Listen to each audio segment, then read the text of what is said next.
as we move into 2024, in my personal opinion, I think it's a really good time to be buying property. I really think the property market's going to reset. And, we had a lot of skepticism last year that house prices were going to crash, and we saw that never happened.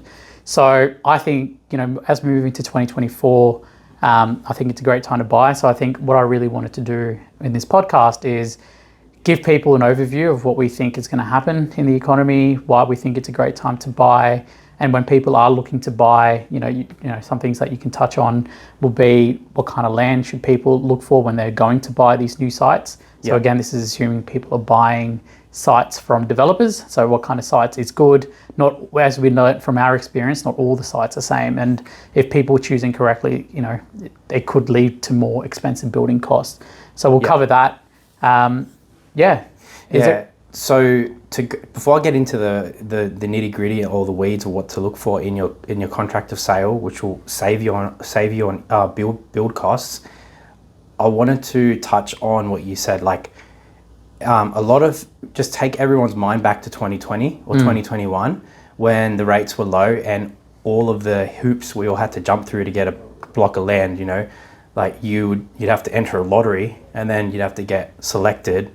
And then you have to wait outside from like 6 a.m. and like you just couldn't get a block. Yeah, so that was very interesting, right? Yeah, it was really interesting times.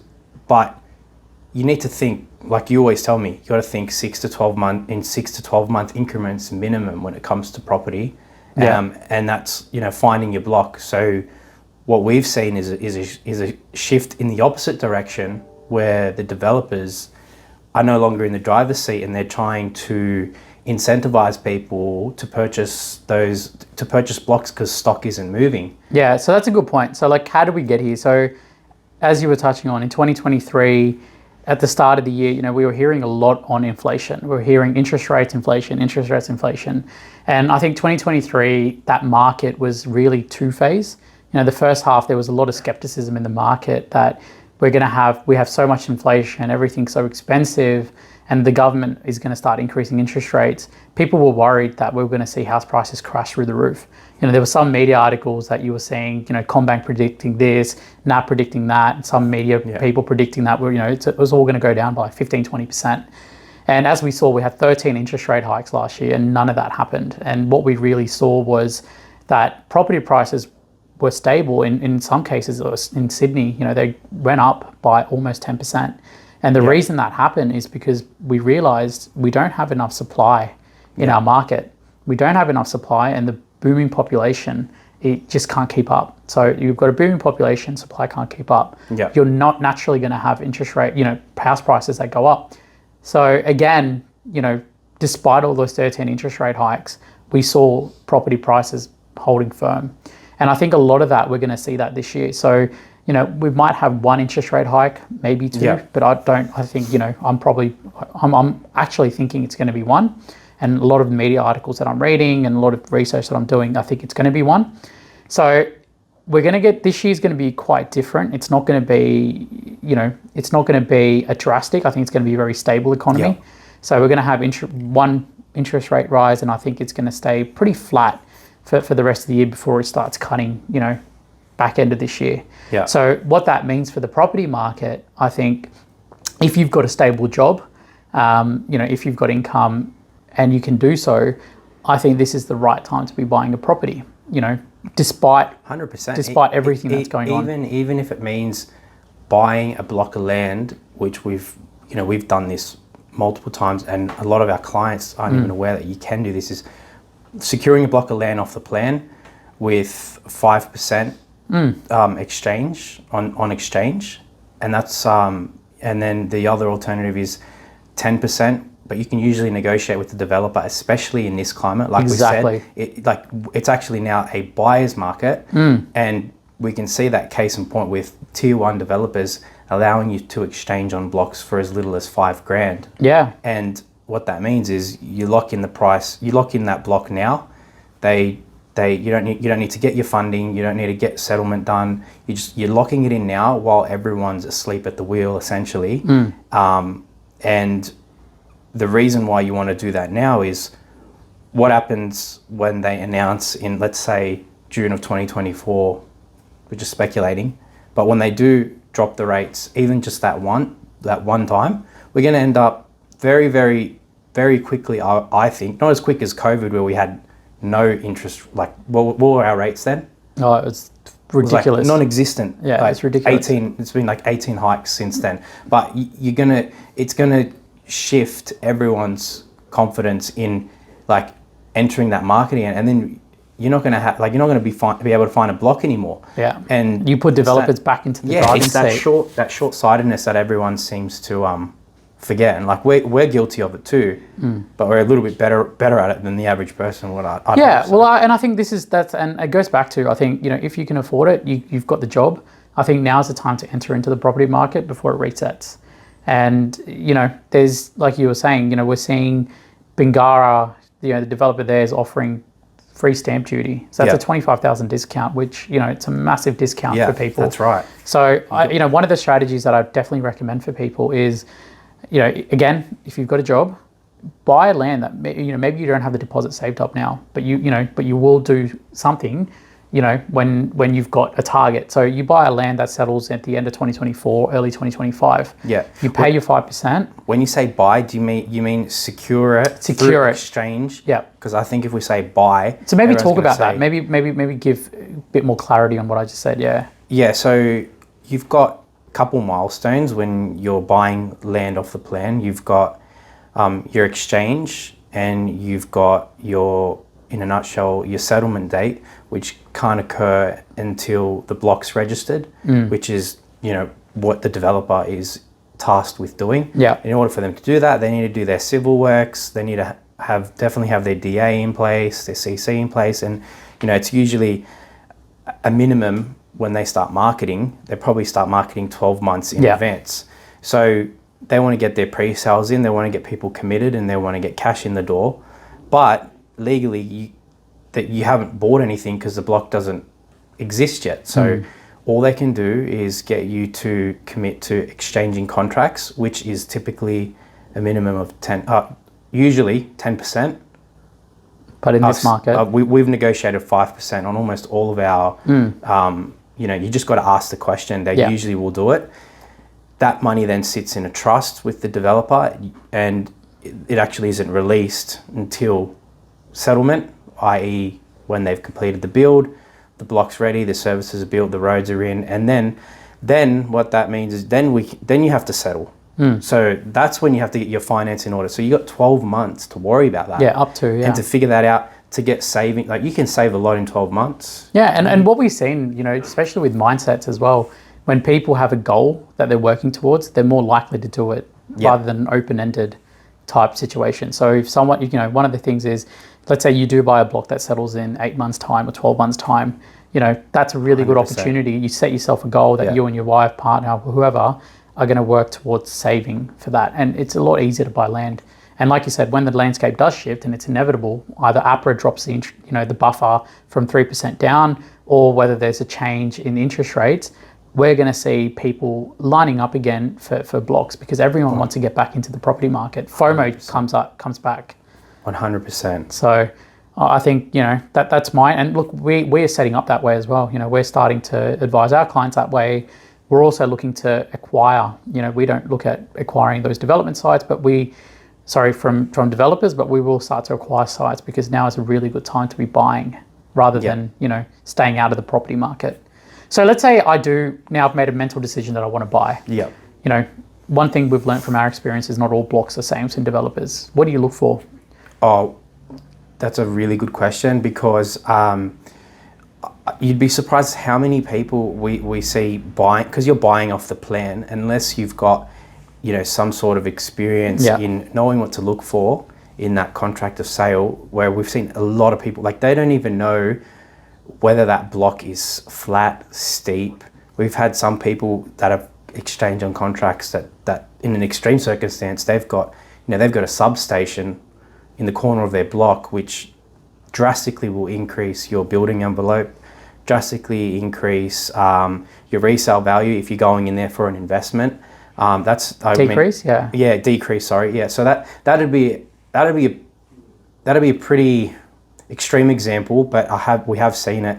But But the more intricate ones that people miss are just, and things to consider, which then lead to greater costs in your build, are your bushfire attack levels, which in all these urban sprawls and these new subdivisions, almost everything is bushfire affected. There are some blocks definitely that aren't, so they would be desirable, and almost all developers will give you their bushfire maps, and that's usually included in the contract of sale, even in the draft contract. So you can do your due diligence, choose the one that's not bushfire affected, and that'll save you, anywhere from 5 to 10 grand in the build, I'd say, depending on the level of because if it's affection. really high bushfire affected, those costs can be quite expensive too. Some of the things that, like, the reason why it costs more is you need to comply with RFS, Rural Fire Service. You need to have your metal fly screens. You need to have draft excluders installed on all external doors. The glazing needs to be bushfire compliant, which our suppliers charge a premium on. And then there's the metal fly screens as well. But that's on the lowest bushfire affection. So if you can go from 12.5 to 19 to 29, and each one of them has a premium associated with it, and then you can go as high as being in an asset protection zone, and that essentially means you can't build within that area at all. And you might have a 3,000 square meter block, but can't build on it. 20 or 30% of it at the rear you can't even build on. We've had people that have exchanged on these things and like not even known. Yeah. But the other one to also consider, even more importantly, is how to read, interpret which block is going to be flat. Because that catches a lot of people out. Yeah. People don't, because they're not, the block's not physically there. Exactly. And you're relying on the word of the developer. For them, they're interested in selling the block. Yeah. And they can tell you it's relatively flat. And you know what, mate? It's not even the developer. You're dealing with the sales agent. Sales agent, and they might not know, and they are salesmen. Let's be honest. And they'll actually tell you stuff that you then find out is what is relatively flat. Yeah, relatively flat. And then you get the contract and sales, and then your conveyancer and that hash it out. And then whatever the sales agent tells you is usually a crock of shit. And so how can you find out if your block's flat or not? It's simple, man. Like, you're gonna have your substations, that'll be on your draft linen plans. For your if you've got a flat block, all developers, they have sales plans or marketing plans, and they give you that information. Like, your contours are on there, and it's just a matter of knowing how to read it and how to visualize it. And that's what we're gonna do a deep dive into how to do that in an upcoming video. Yeah. So we'll get our screen up. We'll show you 3 blocks with various contours, and we're gonna overlay the same floor plan onto those blocks, and then allow people to understand what that leads to in terms of costs. So I didn't touch on the costs for what a flat or for a flat or a steep block, what that will result in, but it's pretty much drop edge beams which is extra concrete, and then there's also just extra cut and fill and removal of spoil, which are pretty big costs. And sometimes, you can work with the lay of the land, which you do, but ideally a flat block is always going to be a cheaper block to deal with. 100%. We've built some nice houses on like a split level and worked with the land, but again, still expensive at the end of the day. It still adds cost, and you can make it look good, but if you've got the option, which, like we said, right now you do have the option because everyone's asleep, and now you can choose a block. You can actually take your pick at the whole subdivision. And you have a bit more control over your building costs as well. So, you make a decision and say, okay, I'm going to find a block that's flat, not as bad, bushfire affected. Yeah. So, at least then what you can do is you can maximize your budget on building your house rather than paying for these costs. Oh, 100%. So, like, yeah, these costs are non-negotiable. Like, you're going to need it to get 100. OC. Yeah. You're saying find a flatter one, save the cost here, and then go hard on the inclusions. Yeah, exactly. Yeah, for sure, man. And what else? What else is there? So you've got slope, you've got hazards. What about easements? How do you? Yeah, your easements again. They'll be on your linen plans and your draft plan of subdivision, which that'll be in your contract of sale. It's just the average the average person does not even know what they're reviewing, what they're looking at. Like, a surveyor will know, project manager will know, a builder will know, but that's why it's imperative to get someone involved early on that knows what they're doing, what they're looking at, and that's something else that we can offer as part of our. Because we've seen, there might be I've seen some blocks of land where they've got a Sydney water asset on it. So you've got an easement in there and a restriction where you can't build a building or can't build anything on there. What people don't understand is, yes, that, maybe it's in your backyard and you don't want to build on top anyway, but there might be restrictions or, covenants on there where you might have to let Sydney water in whenever they want, if they're doing digging, trenching. Man, that's a very good point, because even like you've seen it on driveway, sometimes you can't get away from it, but yeah, like it's in you.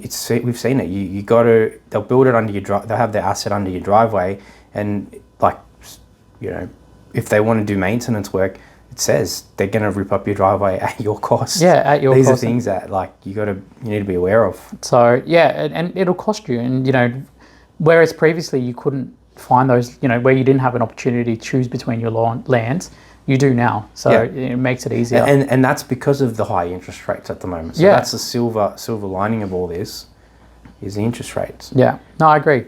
And the other thing we're looking at now is, last year the building costs were extremely high, and we're starting to see that the building costs are starting to come down a little bit. In terms of suppliers not passing their profit, very high price hikes. So I think there is good opportunities right now in the market to be talking to a builder and seeing what you can do, because whereas last year the builders were so busy with work and they were with so many clients, whereas this year you're going to see with the high interest rates less people are building, and only the smart and the savvy people are starting to build. So naturally there's less competition in the market. You've had so many builders go bust in the last year. I think the last number I looked at was like 2,200. Yeah, it's crazy. People went bust. So now you move into this year, there's actually strong builders out there. So it is a good time to be talking to your builder before you even buy your block.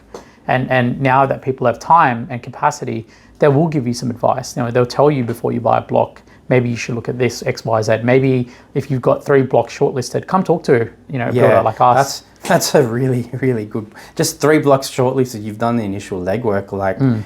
Then narrow it. Then you select the best one. Yeah, 100%. And the best is a pretty ambiguous statement, because you got to know what you're looking for. Yeah. Okay. So now that, let's say you've shortlisted 3 lots from one of the sites or one of the developer who that you liked, or a subdivision that you liked, and you've got 3 blocks of land, come to us. And one of the things that we do at Neogen Homes is we're happy to look at those lots for you. Yep. As a free of cost, we don't charge anything. We're happy to look at those lots. Yep. Identify all those hazards associated, give you some advice. If you go with block A, for example, it might cost you an extra 20, 30 grand due to the lay of the land, hazards, all of those things. 100%. Yeah, that's how we would do it if we were building our own house. And that's it's as simple as just contacting us on email, phone call, Instagram. And then we take it a step further as well. What we can also offer is not only when we look at those lands, once, let's say we've narrowed it down to the ideal land and it fits your budget, one of the things that we also provide for free is we do sightings. So what sighting essentially means is we've got hundreds of designs in our database. We'll go through each of those designs, and depending on what you want, so whether it's a single story, a double story, single garage, double garage, whatever it is that you want, we will fit that block, that house design on your lot. So you can, and we use, we're now starting to use AI to do a lot of that work, where we can, essentially transpose those 2D floor plans that you see in PDF onto your site. So we can give that to you. And again, that's free of cost. And we give that to all of our clients.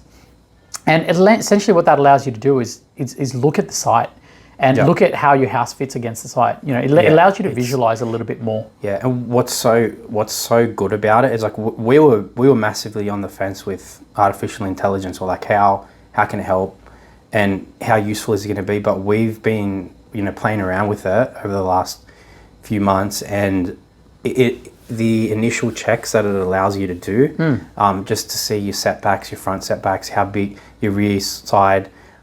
What if you use, you know, this code, this CDC code?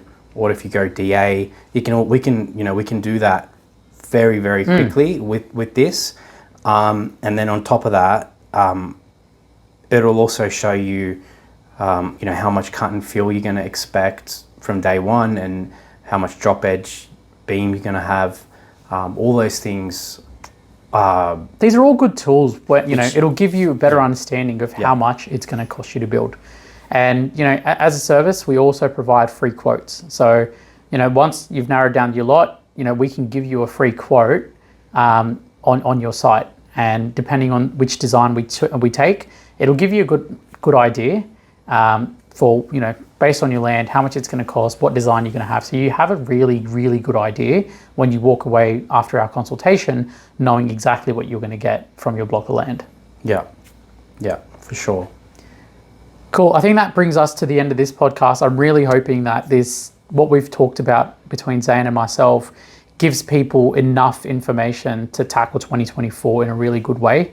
You know, from our perspective, just to summarize, 2024 is a year of opportunities. Don't listen to and you know, disregard a lot of the clickbait news that you hear on the media. Yeah. You know, we saw this last year. You know, they're fear mongering people into saying there's going to be house price crashes everywhere. It didn't happen after 13 rate hikes. It didn't happen. It's never going to happen, man. Yeah, and you know, what we're going to see this year, yes, it's not going to be as crazy as the last 2 years. It's not going to be that you buy a house and immediately you're going to be, you know, you have $300,000 of equity. That comes with, you know, different strategies. But what you will see this year is a precursor to the new market and to the next cycle. So what I think is it's a really good time to buy if you can afford it. You have a stable job, go out there and buy. And again, if you are buying, be selective on what you buy. Buy a parcel of land that is as clean as possible. I'd even shift it in your head a little bit. You're not even buying it. You're locking it in now with low risk, especially if you're able to find some of these developers that are offering you to exchange on $5,000. Yeah. Let's say something happens long term, like in 12 months, something changes. You know, you have a kid or you have twins, and you're financially burdened, and you actually weren't expecting that, because you know 12 months is a long time. Things can change, but if you lock it in now at $5,000, the absolute worst that could happen is you will lose your $5,000 deposit. And a lot of these tier one developers are actually, you know, pretty contrary to what everyone thinks about developers. They're actually pretty reasonable, and they might even give you your deposit back. Do you know what I mean? Yeah, or you sell it. Yeah, you know, or you sell it before you build it, if your finances allow you to do so. Yeah, exactly. You settle on the land. Is that you settle on the land, and then you can literally just sell the land because you can no longer afford to build. And I don't know, when have you ever seen land values overall as a net result drop? So in 12 months, that block would have increased in value more than that $5,000 that you've committed to now. Yeah, exactly. Given that we have so much short supply, but again, the only caveat. That was meant to be a summary. The only caveat on that is just make sure when you're buying the block of land, it's not in whoop whoop. You know, it is close to amenities, facilities, and things like that. So, but yeah, I agree. It won't drop, and I think it's a good time to buy. And when you are buying, make sure, you know, everyone buys the nicest block that they can afford. And again, when you are buying, come to Neogen Homes, and you know, it's a free consultation. We'll help you with your site selection. We'll help you do a free citation, and we'll even give you an estimate budget on what, you know, a quote on what your house could be, how much it could cost to build it. And that's it. So look, and as Zane mentioned, the next video that we will look to do will be a deep dive into some of these hazards, looking at contouring, you know, all the things that can you know, increase your build cost. So we'll do a deep dive on that in the next video.